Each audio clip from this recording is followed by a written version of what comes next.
Good morning. Welcome to our service today. I am Tina Conti, and I will be your service coordinator on this chilly Memorial Day weekend. I've chosen to sit outside today to listen to the birds chirping. We have various farm animals across the way and beautiful wind chimes, the occasional lawnmower. You may even hear an occasional gunshot. Country rap music will occasionally play as well in the background, but all in all said, this is a beautiful day and I've chose to sit outside.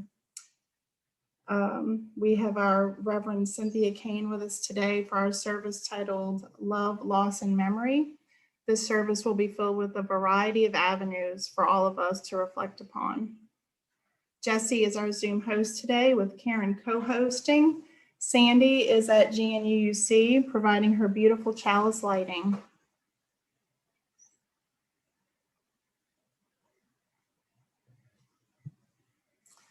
The contact info on your screen shows you the best ways to keep in touch with folks with answers. Text or call Reverend Cynthia 859-221-3034 or reaching out to our admin Chris at gnuuc@gnuuc.org.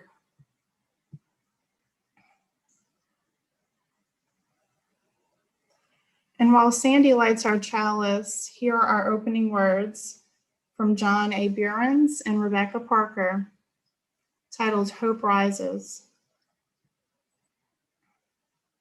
Hope rises. It rises from the heart of life here and now, beating with joy and sorrow. Hope longs. It longs for good to be affirmed, for justice and love to prevail, for suffering to be alleviated, and for life to flourish in peace. Hope remembers. It remembers the dreams of those who have gone before and reaches for connection with them across the boundary of death. Hope acts. It acts to bless, to protest, and to repair.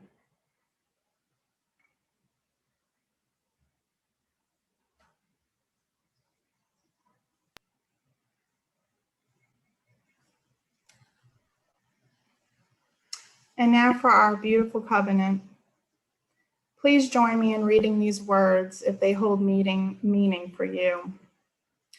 We covenant together to make a welcoming community, to walk together in the way of truth and love, to seek the life of the Spirit as it is known by each person, to support each other in thought, word, and deed as we work to build a better world.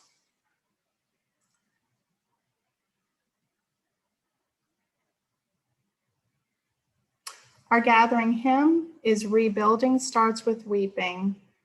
Please join in singing.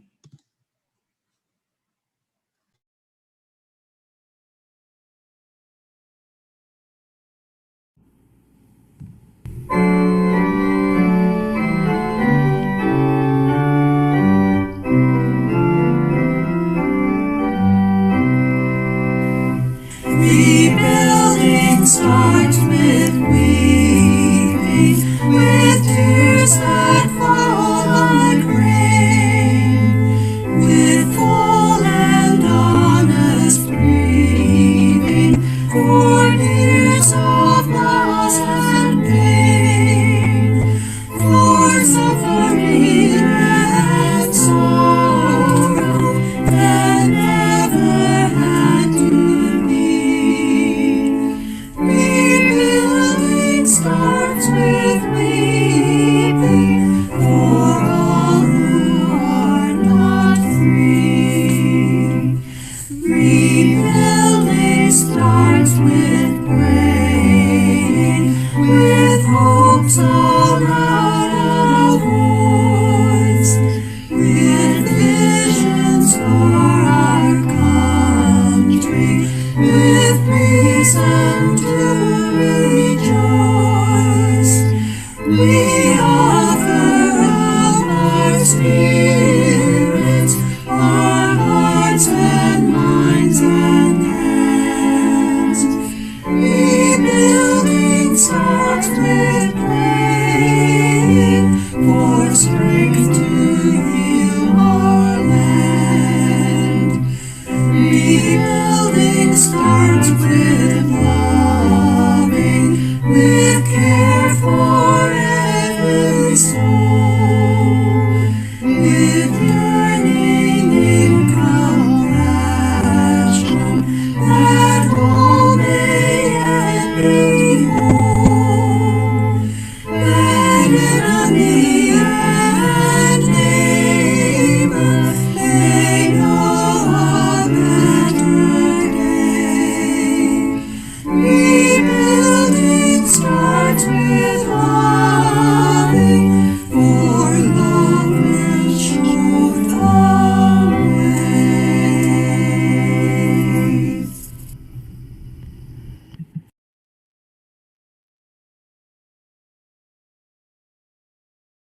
This beautiful collection of African American art, and that arrangement was done for the observation of the Tulsa massacre, this 100th anniversary this weekend. We won't be specifically focusing upon that, but let us weave that into our thoughts and prayers as we talk about memory and how stories and telling the stories helps heal. Some things really never heal, but we must not forget. As far as stories go, those of us, at least from my generation and a bit older, many of us raised our kids with the storybooks of Eric Carle, and he died this past week. That those of us who have had kids or connected with kids, this is him reading his book, The Very Hungry Caterpillar, and I love this because I always felt like, I think a lot of people felt like, well, this is a story of, how you can just come from something that's kind of ugly to some beautiful thing, I never really thought of it that way. To me, it was about change and how things are always changing. And one thing is dying, another thing is being born, and the great beauty in that. But anyway, many of us have memories of reading this with our children and our kids, poking their fingers into the little holes and talking about eating all the kinds of food. I still have a copy, and now I read it with Willow. So here's a little video of him reading it, and then I'm going to tell you about our own butterfly story that's been going on in the Greater Nashville congregation.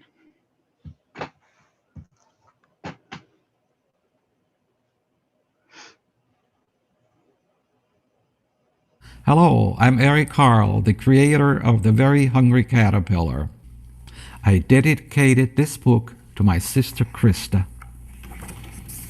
In the light of the moon, a little egg lay on a leaf. On Sunday morning, the warm sun came up, and pop, out of the egg came a tiny and very hungry caterpillar.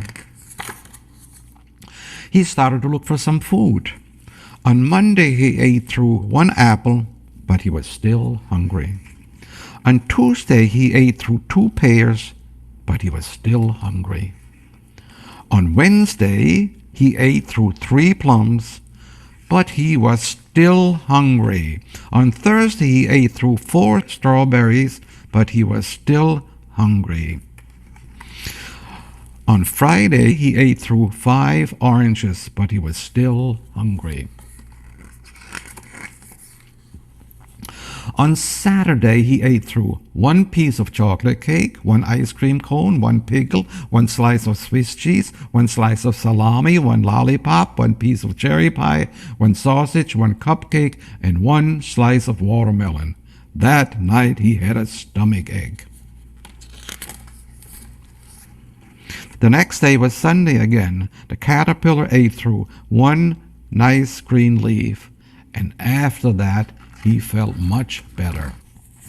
Now he wasn't hungry anymore, and he wasn't a little caterpillar anymore. He was a big, fat caterpillar. He built a small house called a cocoon around himself. He stayed inside for more than 2 weeks. Then he nibbled a hole in the cocoon, pushed his way out, and was a beautiful butterfly. The end.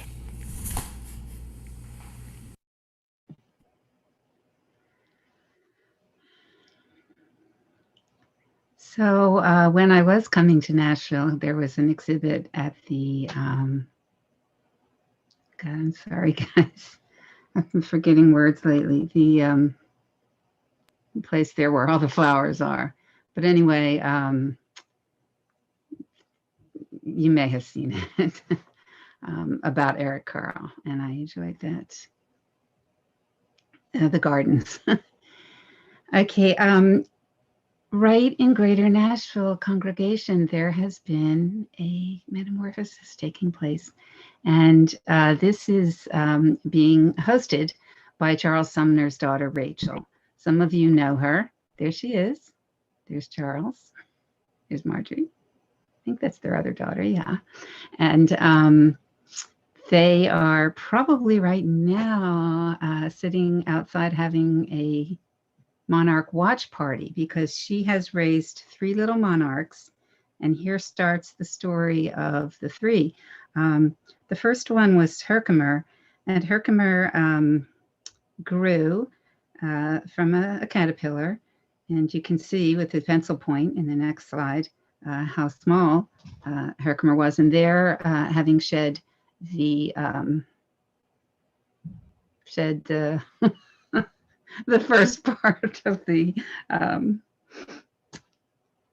I'm sorry again, the words are escaping me.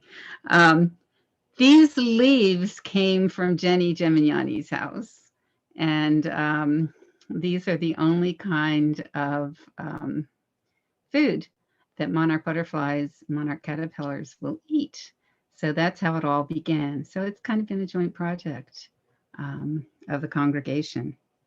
Pretty soon, the caterpillar grew. It ate and ate and ate, just like the one in the book. The very hungry caterpillar got really big. This is the first one, the largest one, Herkimer. And I'll just call them they because we really don't know what the pronouns were. They made a cocoon. And there are 2 of the cocoons there. I think these are the 2 younger ones. And the third one is about to emerge this morning, I believe. So going to the next slide, this is the day that Herkimer emerged last week. And so Rachel was very excited. She took photographs at different times of the day. And about 11 a.m., you can see, as she points out, that there's a shadow emerging within the cocoon. And then later in the day, 6 p.m., you can actually begin to see the wings of the monarch butterfly. This was so exciting to those of us that were watching on Facebook. And she really also videotaped it.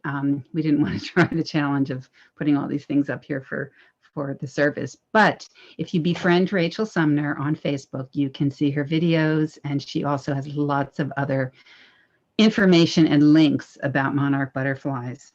Then, right before it emerges, you can really see the butterfly itself. This truly is miraculous. I mean, it's wonder. It's just wonder, and how much care and effort she put in to making this happen. So next is right before the butterfly emerges, and then next thing you know, there's the butterfly.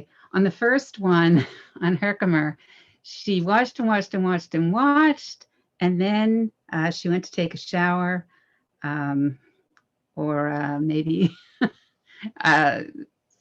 blow dry her hair, I'm not sure. And then right when she did that, the butterfly came out.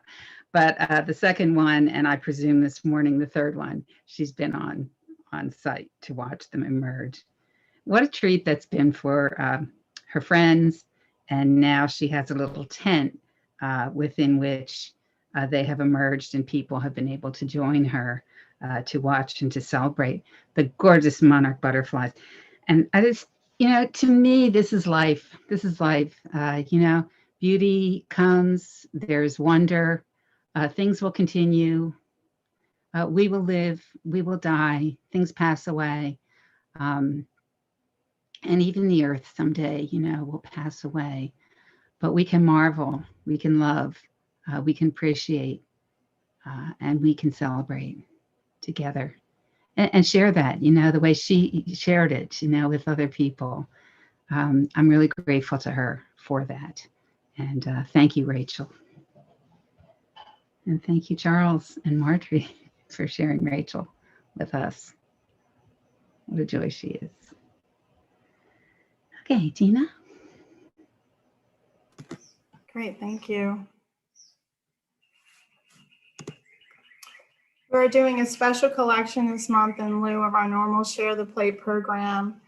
As many of you know, the minister's discretionary fund gives our minister the ability to help those who need financial support for a variety of needs without having to broadcast that need to the congregation. We have a Ukrainian refugee that we are helping to support right now, and your generosity has given funds that are going to be used for housing, food, and other needs. So greatly appreciated. Your screen shows a variety of ways you have to donate, and as always, thank you so much.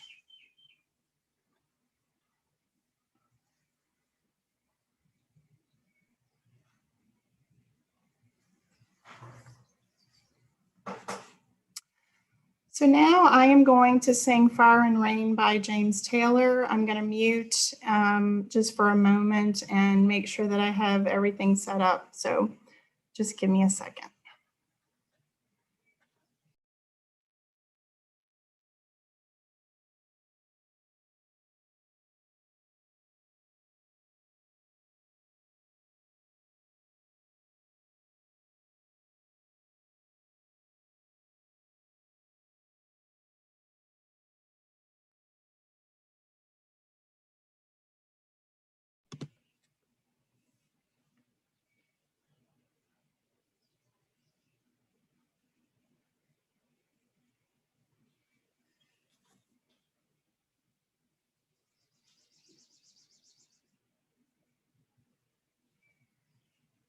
Sorry about this. Just give me another second.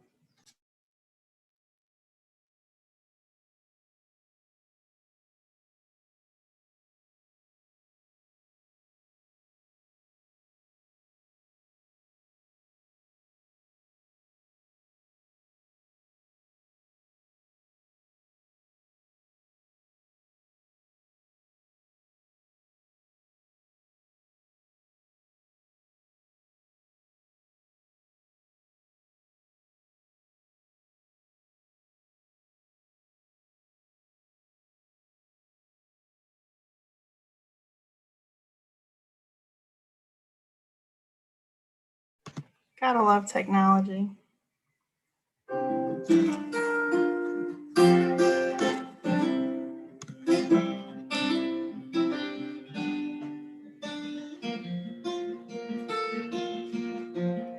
Just yesterday morning, they let me know you were gone. Suzanne, the plans they made put an end to you. I walked out this morning and I wrote down the song. I just can't remember who to send it to. I've seen fire and I've seen rain. I've seen sunny days that I thought would never end. I've seen the lonely times when I could not find a friend. But I always thought that I'd see you again.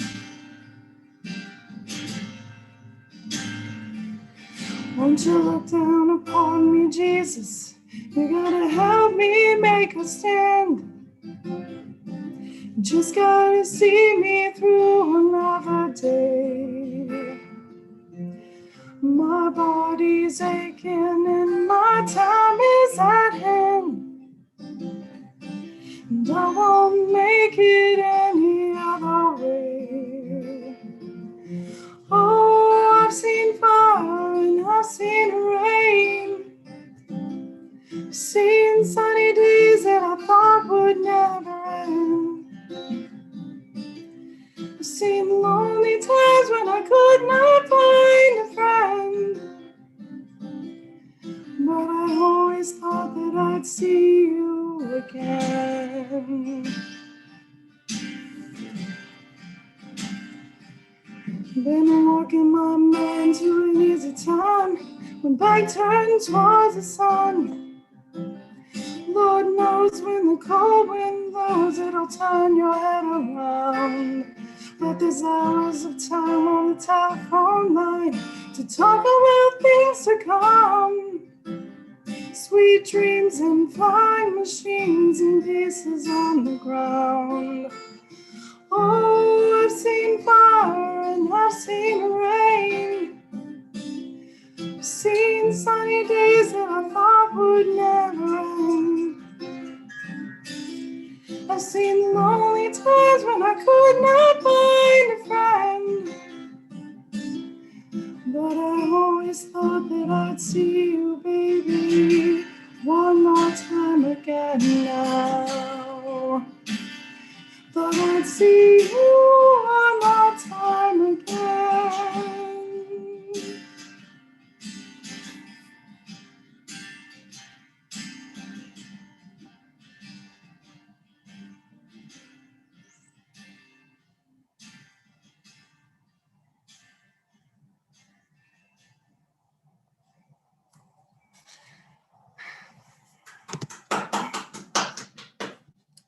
Okay, let's see if I can shift gears now.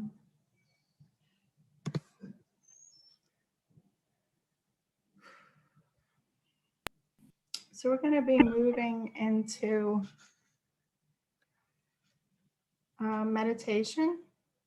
I would like to invite folks to begin to type names of those who are special to you and who have passed into the chat.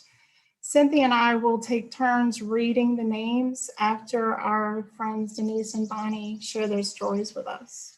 Thanks.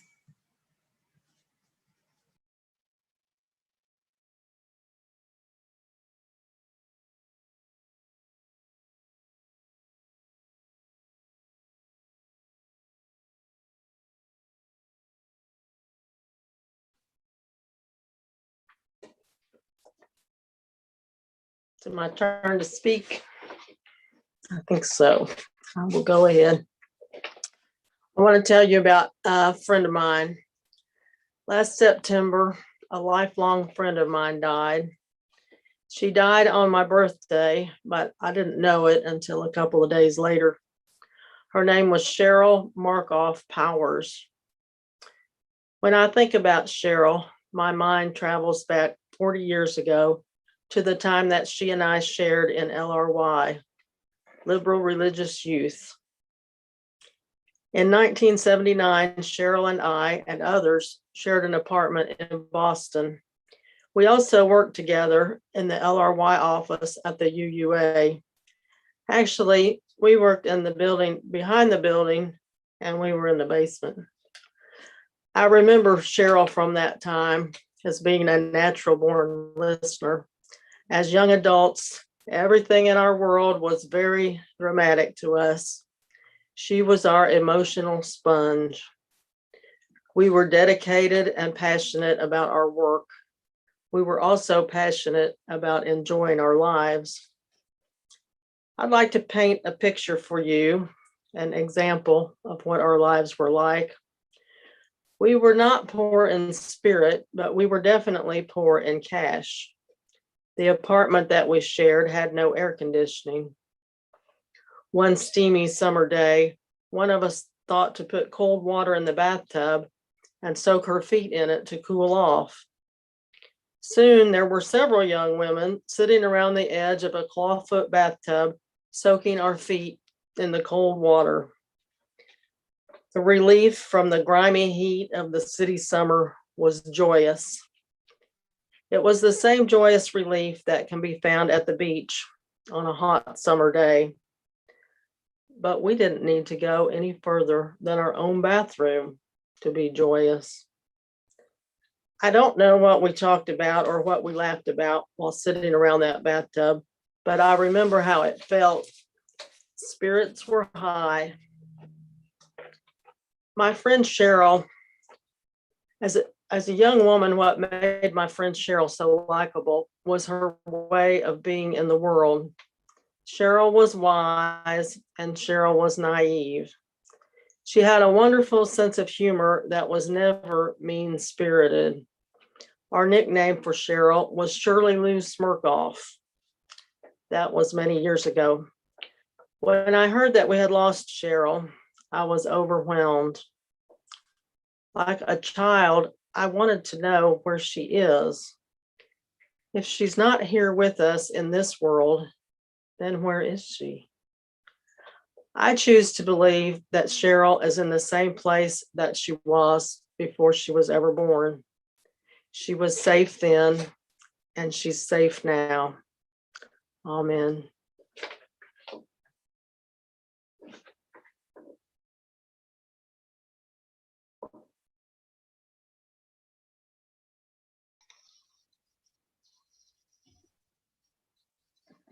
That was nice, Denise. Thank you for sharing. Thanks. I've written some notes so that I don't wander, which is my tendency. I'm remembering my big brother, Rail Ben Burke. He passed away in July in the middle of the pandemic last summer. Rail was a UU member in Ventura, California. He was a practicing psychiatrist and was still working when he became ill. Rail was a blues guitarist and a gourd artist. Poor Rail was saddled with two younger sisters who were often a pain in his behind when he was trying to study. But despite this, he spent some real special times with me, and I wrote a few of them down. Rail taught me to ride a bike. Rail took me horseback riding once out in the desert. We were living in El Paso, Texas. He took me on a hike up Mount Cristo Rey, which is a very famous spot in that area. He explained the birds and the bees to me using his medical books when he learned that Mother had never spoken to me about these things. These things always made me feel very special because he was taking his time to spend with me.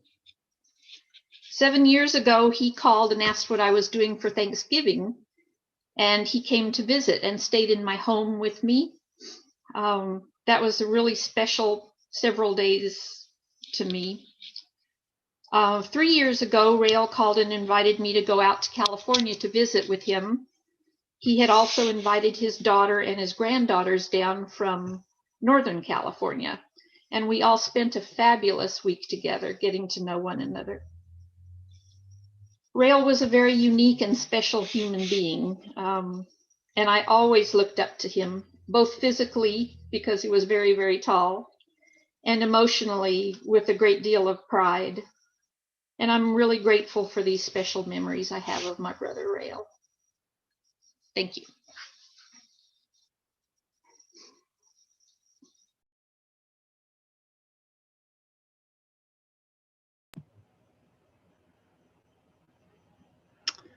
All right. Thank you, Denise, and thank you, Bonnie.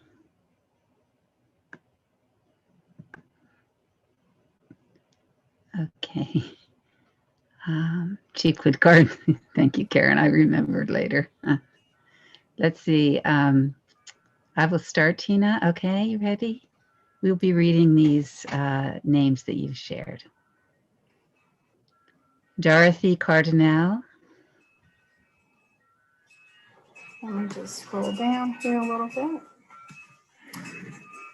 Benjamin Berry. Kathleen Berry.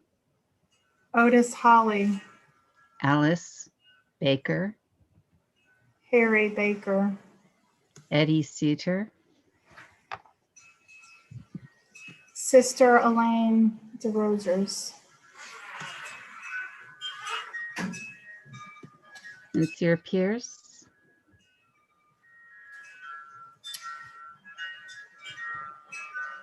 Angelo A.J. Coombs. Nancy C. Spencer. Arnold Spencer. Deborah K. Spencer. Patsy Steve Smith. Reverend Dr. Daniel P. Smith. Tom Christianberry. Carl Gabor. Sue Goss, Ione Tarkington, Owen Tarkington, Jeffrey Thomas Tarkington, Manfred Manking,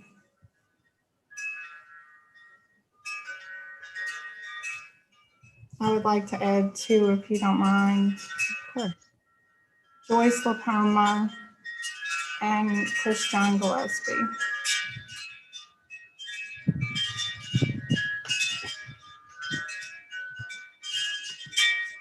The wind chimes.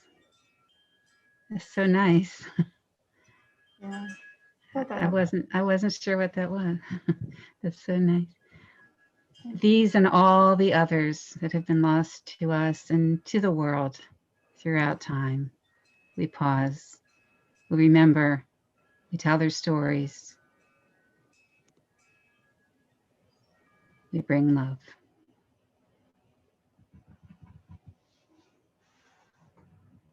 Amen.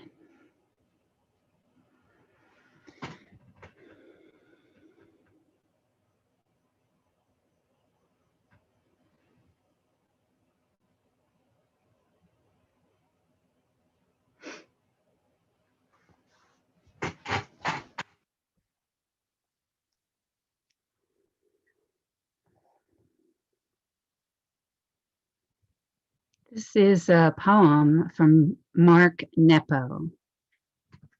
It's called Adrift. Everything is beautiful, and I am so sad.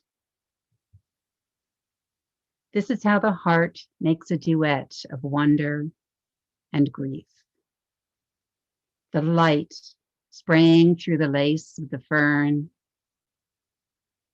is as delicate as the fibers of memory forming their web around the knot in my throat. The breeze makes the birds move from branch to branch as this ache makes me look for those I've lost in the next room, in the next song, in the laugh of the next stranger. In the very center, under it all, what we have that no one can take away, and all that we've lost face each other. It is there that I'm adrift, feeling punctured by holiness that exists inside everything. I am so sad, and everything is beautiful. Everything is beautiful, and I am so sad.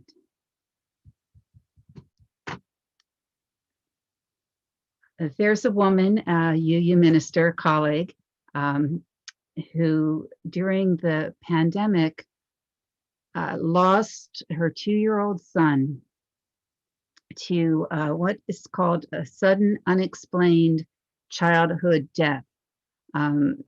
He started having seizures on Mother's Day a year ago, and her wife, she was at church, or not, she was doing church. We were in the pandemic already, and her wife got him to the emergency room. And by the following day, they were making the hardest decision to allow him to die. I don't know her personally, but I know her now because I connected with her to ask if I could tell her story. And I know her in the way anyone who has suffered a great loss knows another. How to even comprehend, the enormity of that loss. And then all that compounded it, the restrictions at the hospital.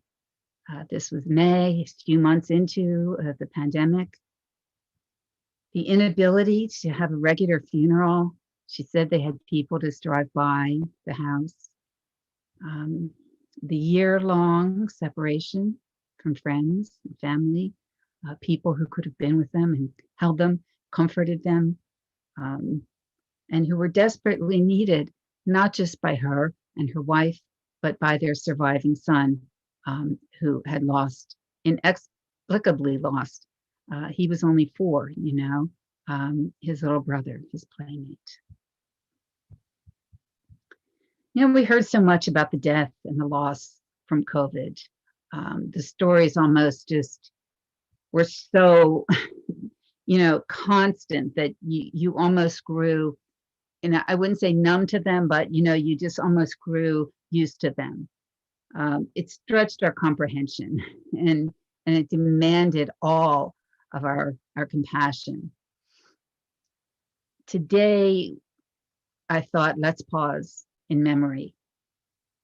Take a little shift on Memorial Day, and pause in memory of all the losses, all the deaths, all the grief and despair that has stalked our land for these many, many months. I don't know about you, I've been sick a lot of this time, but I feel like, in addition to all the loss that has happened, I've just had space and time to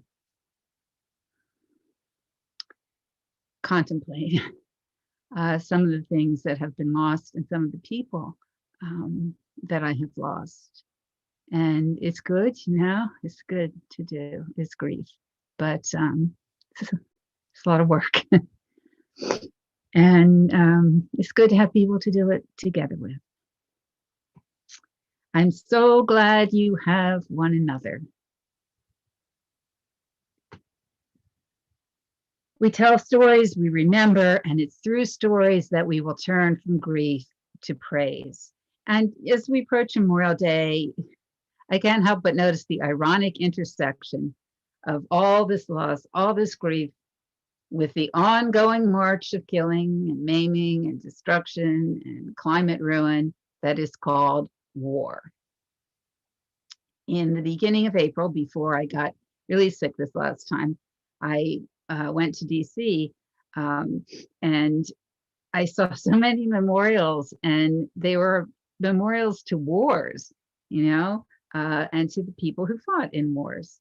And a lot of people that fought in wars were my ancestors. The memorials were beautiful. They were lighted at night. They were columns. They were statues. They were, portraits and gardens and names carved on plaques and really beautifully arranged scenarios. They almost made war seem like something that was admirable. And, each person who dies in war is a story waiting to be told, a story of hope, a story of determination, a story of courage, sometimes a story of confusion. It wasn't they who started the wars. My friend from New Jersey let me know that Frank Driscoll, a man with whom the two of us had taught 40 years ago, and she continued teaching there. I left after about 5 or 6 years. He had died this year, and he was being interred in Arlington Cemetery while I was there in DC. And I thought, okay, well, I missed the interment, but maybe I'd visit his grave since he's just been buried. And I decided to go. So after going by, metro, by Lyft, by all the ways you get somewhere, and then walking, I got to the cemetery and I couldn't get in because you have to have a driver's license, which, I don't know. I just didn't know I didn't have a driver's license to go in there. So it was back at the place we stayed. So Eric and Seth went in to see the Tomb of the Unknown Soldier, and I sat outside and I was talking with a woman.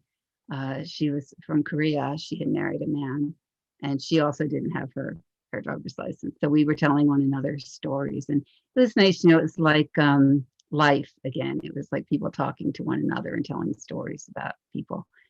But then I thought, you know what? Damn it. I guess I got my New Jersey on. I was like, I'm going in there. This is ridiculous. I remembered that I had a picture of my driver's license on my phone. So I went up there and they still wouldn't let me in with the picture. You have to have the actual driver's license. I'm like, really, are you kidding me? Get me the supervisor. So I somehow made some kind of big, anyway, I talked him into it. And they let me in to go see his grave. And I walked for like an hour to try to find Frank's, where he had been buried.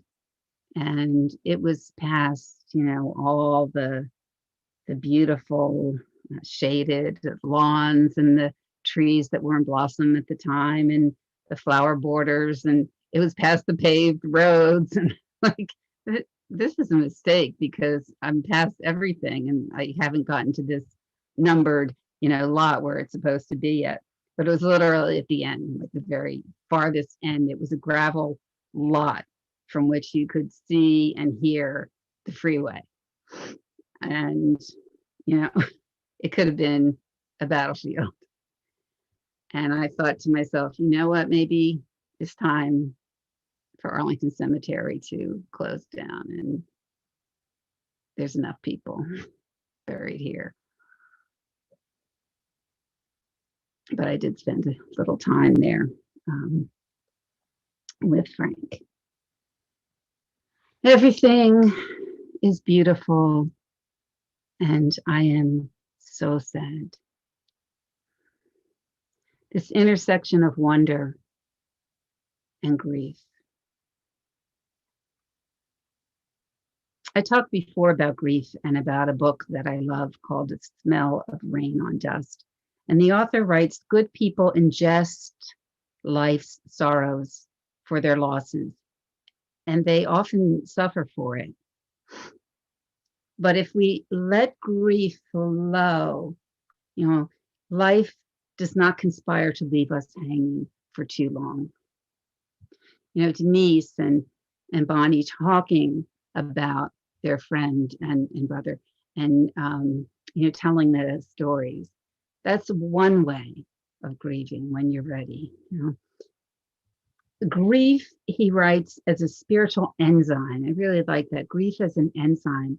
It waits for our sorrows and is secreted by the soul, not to soften our losses, but to utterly change them into a spiritual substance that can be digested in the matrix of our ongoing existence.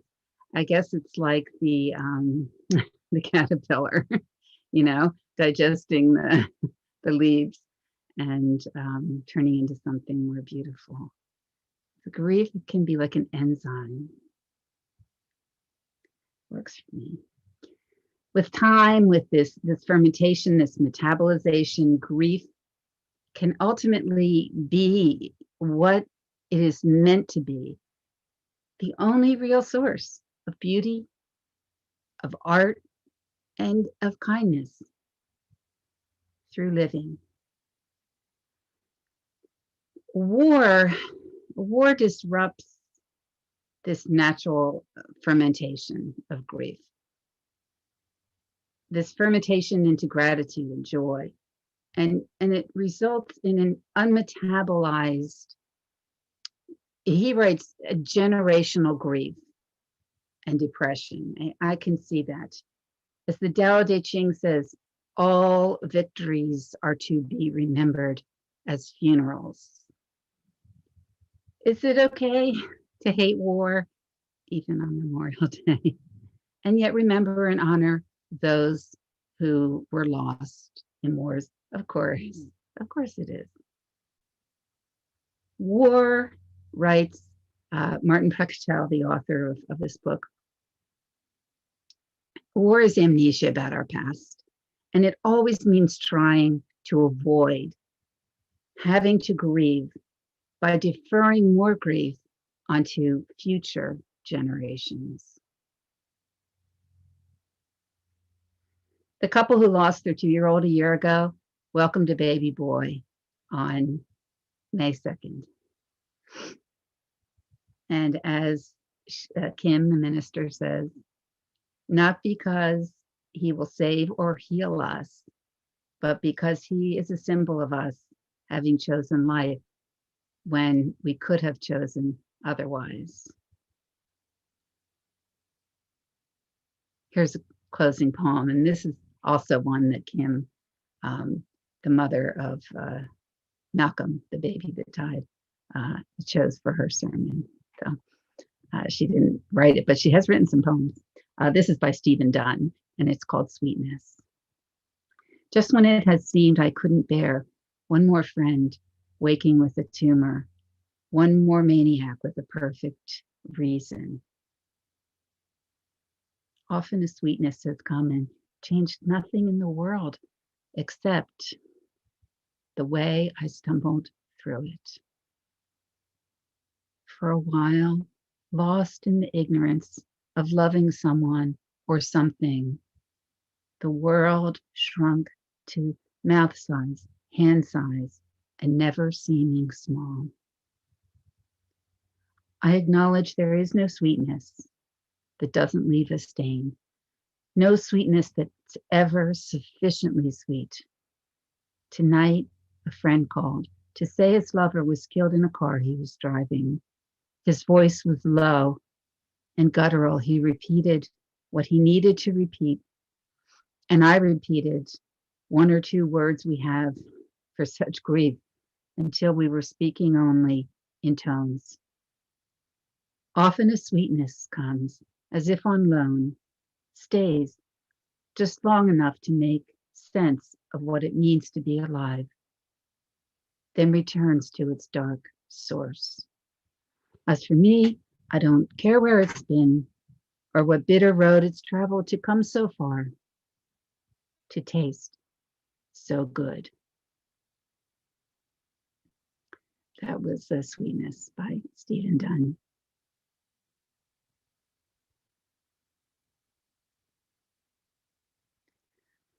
Everything is beautiful and, whoops, I got cut off.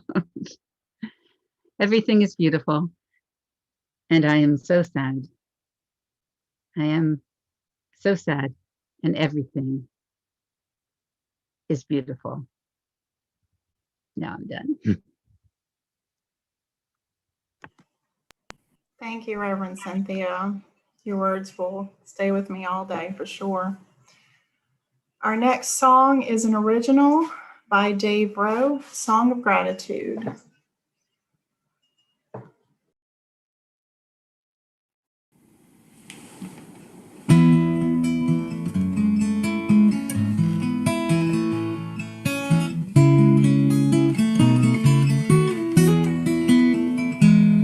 I'm grateful for the sun that shines. I'm grateful for the rain. And when life's bumps and life's bruises come, I'm grateful all the same. So just knowing I am a lonely soul, hand in hand with a world full of lonely souls, brings peace and love to my beating heart, and faith blooms in me again.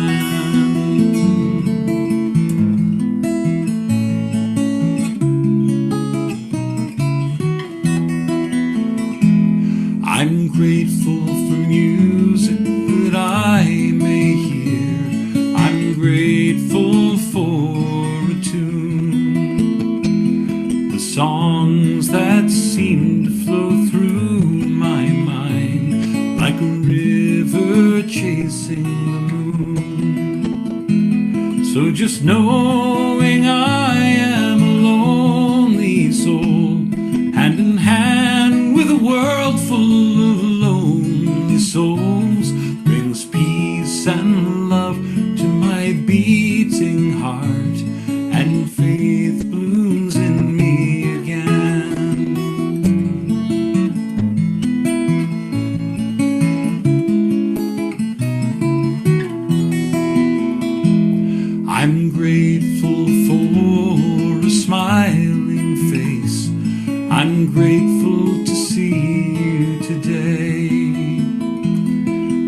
grateful for nature around us all, and for feeling each joy and each pain.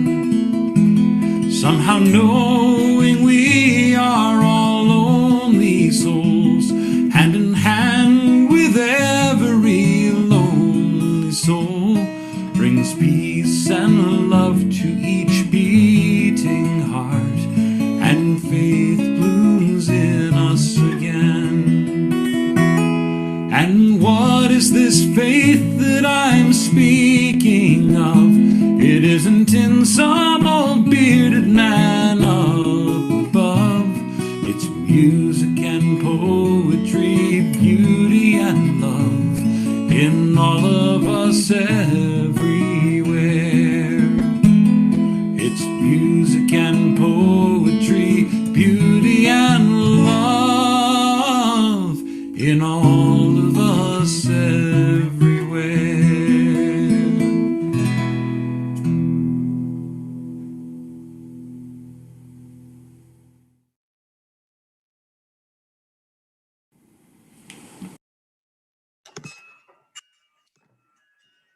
Jesse, if you can please turn off our YouTube live stream as we open to sharing our joys and concerns. Thank you to all of you who have joined us on YouTube and